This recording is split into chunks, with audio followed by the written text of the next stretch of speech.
And until we all realise that, everyone here is realising that and joining the dots.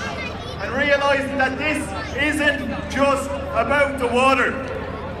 It's about the prostitution of this island and the clients who have bought her.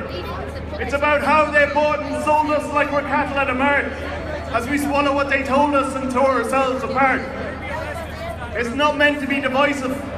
This is not just us and them. Instead, we should unite ourselves again to stand as men, women and children whose time has come to say that the system isn't working. There must be a better way. There must be a future where our children won't be forced to leave, to find a better way of life in which they can believe, a future where this island will belong to us once more and not the corporations that have risen to the fore. But for all that we march, we need to keep this in perspective, that the privatisation of water is an IMF directive, and the IMF themselves, for those who can't yet see, are trying to write the manuscript for modern history. So it's not as simple as just demanding that water charges are abolished, because in my understanding it's their objective to demolish. The notion of the nation state, for all that it once stood, was abandoned there behind the gates those days in Bretton Woods when economists assembled in July of '44. As the whole world shook and trembled in the mire of the war, they were busy sowing seeds for the future of the planet, and the way that we proceeded is exactly how they planned it. And for those who don't believe me, look up Harry Dexter White and John Maynard Keynes when you get back home tonight. Because I'm not some conspiracy theorist. Sometimes I wish that was the case. But one thing I really fear is that the problems we all face are so entrenched in what we do and how we live our lives that we no longer have a clue of how to just survive. If they took away our iPhones, our Facebook and our Twitter, the way they've taken people's homes, and look, I know I'm being bitter, but unless we stand united at the bottom to shout stop, you can be certain now of one thing, that it won't come from the top.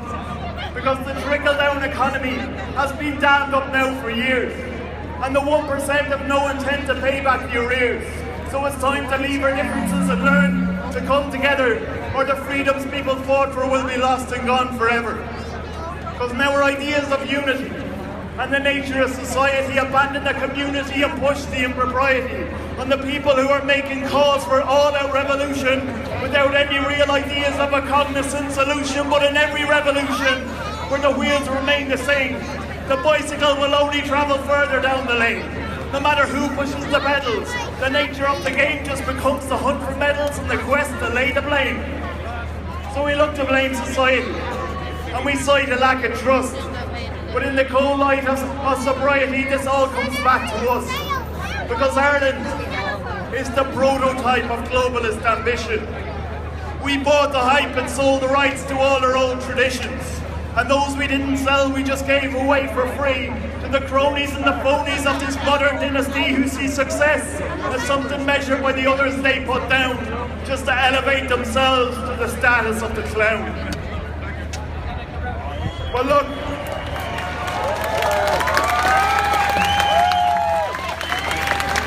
it's easy to just stand here and go on about what's wrong. We've elected politicians just for singing that same song, but without a clear direction, it's just whistling in the wind. So it's time for introspection and time that we begin to decide what way the future is. Well, that choice is ours to make. Do we lie back down and take it, or do we stand for what's at stake? And I know that what I do isn't going to change the world, but if I can make a difference to one person with my words, I would hope that it would be to say that mutual respect should be the very least that we as people can expect. Because since these protests started, I've seen hope grow exponential, with people realising the true nature of potential is not to bitch in kitchens, wondering what there might have been. If only they'd done this or that, or dared to live their dream. But we owe it to each other to be decent when we can, to be kind to one another, and to see that while we stand, we're all in this together, every woman and every man, drawn from all the corners of this rich and fertile land. You won't like this bit, folks. So I asked the people marching, you're not going to like this, but I'm going to ask you anyway, not to see the guards as others. They're our fathers and our brothers, our sisters and our mothers. But I ask the Gardaí likewise to see us as the same, because to see the bigger picture, we must step outside the frame.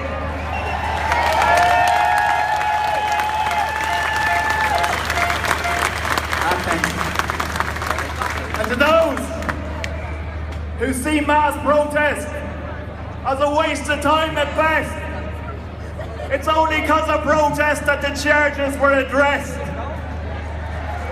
And to those who stand there wondering what it is that they can do, well, we're trying to shape the future.